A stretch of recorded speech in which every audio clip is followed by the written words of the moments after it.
முன்னாடி வர சைடு நம்ம வந்து பார்த்திங்கன்னா ஃபால்ஸ் வைக்க முடியாது. ஆனால் உள்பக்கம் வந்து முன்னாடி வராத சைடில் கீழ்ப்பக்கம் மடித்து தையல் போட்டதும் கீழ்ப்பக்கம் ஒரு ஜான் அளவுக்கு வந்து பார்த்திங்கன்னா கேப் விட்டுட்டு நம்ம அதுக்கு மேலே நம்ம வந்து பார்த்திங்கன்னா ஃபால்ஸ் வச்சுக்கலாம். ஏன்னா அந்த ஒரு ஜான் விட்றோன்னா ஃபஸ்ட்டு நம்ம வந்து சேரீ வந்து மேல் பக்கம் சொருவும் போது அது மேலே தூக்கிக்கும். அதனால் பார்த்தீங்கன்னா அந்த ஒரு ஜானுக்கு நம்ம வந்து ஃபால்ஸ் வந்து வைக்க வேண்டிய அவசியம் கிடையாது. அந்த ஒரு ஜான் வந்து பார்த்திங்கன்னா சேரீயோட உள்பக்கம் வந்து பார்த்திங்கன்னா எக்ஸ்ட்ரா வரும். ஒரு சில ஃபால்ஸ்லாம் வந்து பார்த்திங்கன்னா ஒரு 2 மீட்டர் தான் வரும். அந்த மாதிரி இருக்கும்போது பார்த்திங்கன்னா நம்ம இன்னும் கொஞ்சம் லென்த்து கொஞ்சம் சேர்ந்து வரும். அதே மாதிரி ஃபால்ஸ் வைக்கும்போது எப்படி வைக்கிறேன்னு கவனமாக பாருங்கள். கீழ்ப்பக்கம் வாரம் ரெண்டுத்தையும் இழுத்து பிடிச்சலாம் ஃபால்ஸ் வைக்கக்கூடாது. ஃபஸ்ட்டு வந்து பார்த்திங்கன்னா சேரீயை கீழ்ப்பக்கம் நல்லா இழுத்து பிடிச்சிக்கிட்டு ஃபால்ஸை கீழ்ப்பக்கம் லூஸ் விட்டு மேலே வச்சுக்கிட்டு மேல் பக்கம் சமமாக எப்படி உக்காருமோ அந்தளவுக்கு கையை நான் எப்படி வச்சுருக்கிறேன்னு பாருங்கள். கை எப்படி வச்சு நான் வந்து தையல் போடுறேன்றது ரொம்ப முக்கியம். கையை நல்லா அகலமாக விரித்து பிடிச்சி ஃபால்ஸ் வந்து முழுசாக உட்காரும்போது நமக்கு எப்படி இருக்குமோ அந்த மாதிரி வச்சு நான் வந்து தையல் போடுறேன்.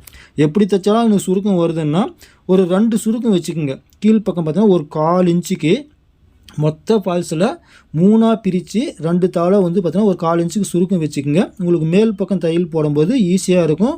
உங்களுக்கு சேரீ வந்து பார்த்திங்கன்னா கிராஸும் அடிக்காது.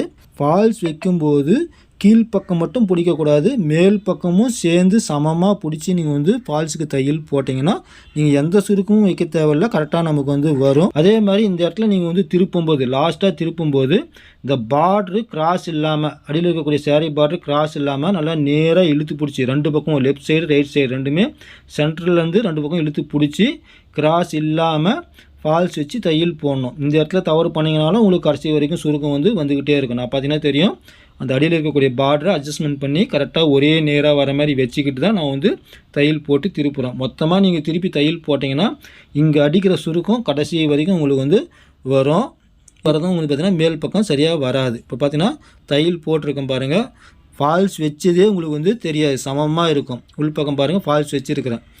இதே மாதிரி கடைசி வரைக்கும் வரணும். ஃபஸ்ட்டு எப்படி நம்ம வச்சுருக்கிறோமோ அதே மாதிரி கடைசி வரைக்கும் வரணும். தையல் போடும்போது கவனிச்சிங்கன்னா தெரியும், ஒவ்வொரு முறை தையல் வந்து நிறுத்தி நான் வந்து திரும்ப ஸ்டார்ட் பண்ணும்போதும் அந்த ஃபால்ஸை வந்து சரி பண்ணி அந்த சேரீயும் நேராக இருக்கான்னு பார்த்துட்டு ஃபால்ஸும் சரியாக இருக்கான்னு பார்த்துட்டு பேக் சைடும் வந்து பார்த்திங்கன்னா நான் வந்து கை கொடுத்து தான் வந்து தைக்கிறேன். அப்போ தான் வந்து பார்த்திங்கன்னா நமக்கு அந்த தையல் சுருக்கம் நமக்கு வந்து வராது. ஒரு ஃபால்ஸ் வைக்கிறதுக்கு இவ்வளோ விஷயங்கள் தெரியணுமான்னா கண்டிப்பாக வந்து தெரியணும்.